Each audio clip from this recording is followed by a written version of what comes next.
दोस्तों क्या होगा अगर आपको कोई व्हेल निगल ले? तो सबसे पहले मैं आपको बता दूं कि दुनिया में जितने भी व्हेल मौजूद है उनमें केवल स्पर्म व्हेल ही इंसान को निगल सकता है। अगर ये समुद्री दानव आपको निगल ले तो सबसे पहले आपको उसकी 21 इंच के तेज धार 40 से 50 दांतों का सामना करना पड़ेगा, जो इंसान को आसानी से कई टुकड़ों में बांट सकता है। मान लीजिए कि आपका नसीब बहुत अच्छा है, आप इन दांतों से बच जाते हैं, तो इसके अंदर मौजूद सलाइवा के कारण उस वक्त फिसलते हुए आप इसके गले के अंदर जा पहुंचेंगे। बिल्कुल ही अंधेरा होगा। बढ़ती हुई मीथेन की मात्रा और घटती हुई ऑक्सीजन की मात्रा की वजह से आपकी दम घुटने लगेगी, और जैसे जैसे आप नीचे उतरते जाएंगे तो इसके शरीर में मौजूद हाइड्रोक्लोरिक एसिड आपको धीरे धीरे गलाना शुरू कर देगा। तो एक समय ऐसा आएगा कि आप 4 पेटों में सबसे बड़े और सबसे पहले पेट में जा गिरेंगे, जहाँ पर शायद आपको थोड़ी देर रुकने के लिए मिल जाए, जहाँ से आपको कई समुद्री जीव देखने को भी मिल सकती है। इसके थोड़ी देर बाद ही आपको दूसरे पेट में फेंक दिया जाए, फिर दूसरे पेट से तीसरे, तीसरे पेट से चौथे पेट में जाएंगे, और इसके मुंह में मौजूद एसिड आपको धीरे धीरे मांस के टुकड़ों को गला ही देगा और आपकी हड्डियों को एनाज के थ्रू बाहर निकाल देगा।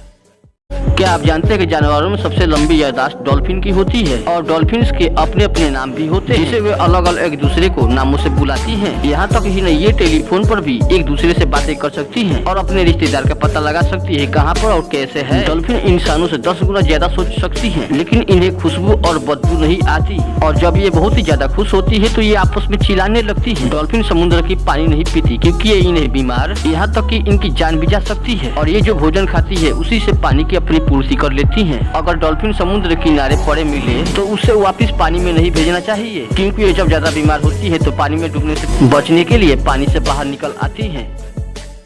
दोस्तों आज से हजारों लाखों साल पहले पाया जाने वाला खूंखार शिकारी मोसासोरस अगर आज भी जिंदा होता, क्या होता? पानी में रहने वाला यह विशालकाय खतरनाक शिकारी देखने में तो कुछ हद तक ये छिपकलियों को जैसे नजर आता था, लेकिन ये पानी में रहने वाले जैसे जीव, व्हेल, शार्क और ऑक्टोपस को अपना शिकार बनाता था। यहाँ तक कि ये अपने से छोटे मोसासोरस को भी मारकर खा जाता था। और दोस्तों आपको यह जानकर हैरानी होगी कि मोसासोरस डायनासोर को जैसे विशालकाय को भी अपना शिकार बना लेता था। इस समय अगर ये जीव आज भी जिंदा हो, समुद्र में रहने वाली आधी से ज्यादा प्रजातियों को खा चुका होता। दोस्तों एक मोसासोरस की आकार लगभग 18 मीटर तक का होता था, यानी कि ये स्कूल बस से भी बड़ा होता था। मतलब मोसासोरस इंसानों के लिए बहुत बड़ा एक खतरा होता। इसके डर से लोग समुद्र किनारे जाने से भी डरते, लेकिन दोस्तों चाइना वाला की तो गारंटी नहीं ले सकते, ये इसे भी मारकर खा जाते शायद। आज से 65 मिलियन साल पहले धरती पर एस्टेरॉयड को टकराने से डायनासोर का अंत हो गया, लेकिन कुछ ऐसी भी प्रजातियां थी जिन्होंने अपने आप को बचा लिया। उनमें से एक थे मेमल, जो आगे चलकर हमारी पूर्वज बन गए। इन्होंने जिंदा रहने के लिए सब कुछ खाना शुरू कर दिया, और धरती पर जो 5% जीव बच गए थे उनमें एडेप्टिव रेडिएशन की प्रक्रिया से बहुत ही ज्यादा प्रजातियां जन्म लेने लगी, और शायद 5 करोड़ साल पहले बंदर की जैसी प्रजातियां आई जिनकी आंखें आगे थी, और इसी काल के प्राइमेट्स के सर के अंदर एक बहुत ही महत्वपूर्ण एवोल्यूशन हुआ, जिससे यह प्रजाति सीधे चलने में सक्षम हो चुकी थी। और आज से 1 करोड़ साल पहले जो हमारे दूर के पूर्वज कहलाते थे पेरुला पिकोकस आया, और ये पेड़ के ऊपर रहते थे और फल खाते थे, लेकिन ये एक डाल से दूसरी डाल पर नहीं जा पाते थे, इसलिए ये झूलते रहते थे और कभी कभी अपने 2 पैरों के ऊपर खड़ा हो जाते थे, जिससे हम ये पता चलता है कि सीधे चलने की जमीन पर नहीं बल्कि टहनियों पर विकसित हुई है। दोस्तों ऐसे ही वीडियो देखने के लिए लाइक करें और कमेंट सेक्शन में। दोस्तों समुद्र में तैरते हुए आप इस विषैले कचरे को देख सकते हैं, जिसकी वजह से समुद्र जीवों का हाल ये हो रहा है। दरअसल आप अभी जिस कचरे को देख रहे हैं इसे बिल्ज डंपिंग कहते हैं, जिसे जहाज गैर कानूनी तौर पर समुद्र में फेंक देते हैं, जो समुद्र के लिए एक भयंकर तबाही का कारण बनता है। तो सबसे पहले आप ये जान लीजिए बिल्ज वाटर होता क्या है। बिल्ज जहाज का सबसे निचला हिस्सा होता है, और यहाँ पर इकट्ठा होने वाले पानी को बिल्ज वाटर कहते हैं, लेकिन असल में ये पानी नहीं होता। इसमें जहाज का सप्तरी वेस्ट जैसे तेल, धातु और कई प्रकार के केमिकल आकर जमा होता है, जो समुद्र जीवों के लिए किसी जहर से कम नहीं। और जब मेरिमेमल्स, व्हेल और डॉल्फिन इसे इनहेल करता है तब इनके ब्लो होल ब्लॉक हो जाता है, और सांस न लेने के कारण इनकी मौत हो जाती है। अगर ये उससे बच भी जाता है तब ये तेल इनके लंग्स और इनके फंक्शन,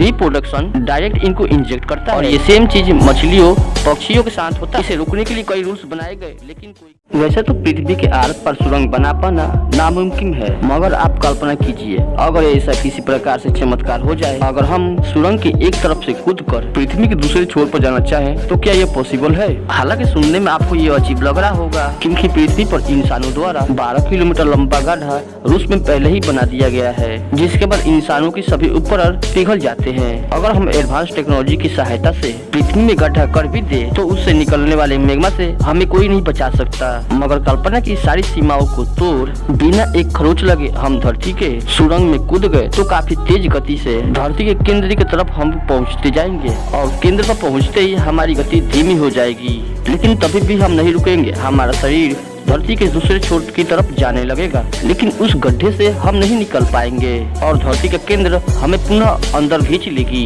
और ये प्रोसेस हमेशा चलता ही रहेगा और सुरंग में हम हमेशा के लिए फंस के रह जाएंगे।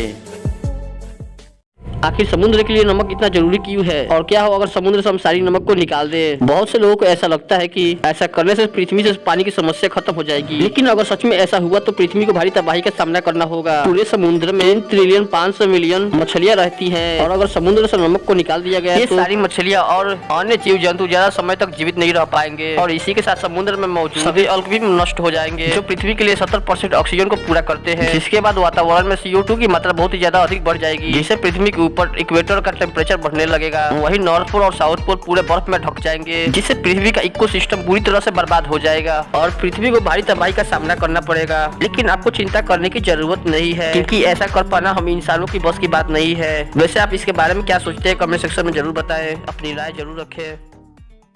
क्या आपने कभी सोचा है कि अगर समुद्र के पानी में करंट छोड़ दिया जाए तो क्या होगा? क्या करंट पूरे समुद्र में फैल जाएगा? अगर समुद्र में करंट छोड़ दिया जाए तो 1 या 2 मीटर के एरिया में करंट काफी तीव्रता से बहेगा, लेकिन 500 से 600 मीटर की एरिया में ही 3 से 4 वोल्ट का हो जाएगा। तो इसका मतलब अगर समुद्र में करंट छोड़ दिया जाए तो ये पूरे समुद्र में नहीं बल्कि कुछ एरिया में ही फैलेगा। दोस्तों इसके बारे में आपका क्या राय कमेंट सेक्शन में जरूर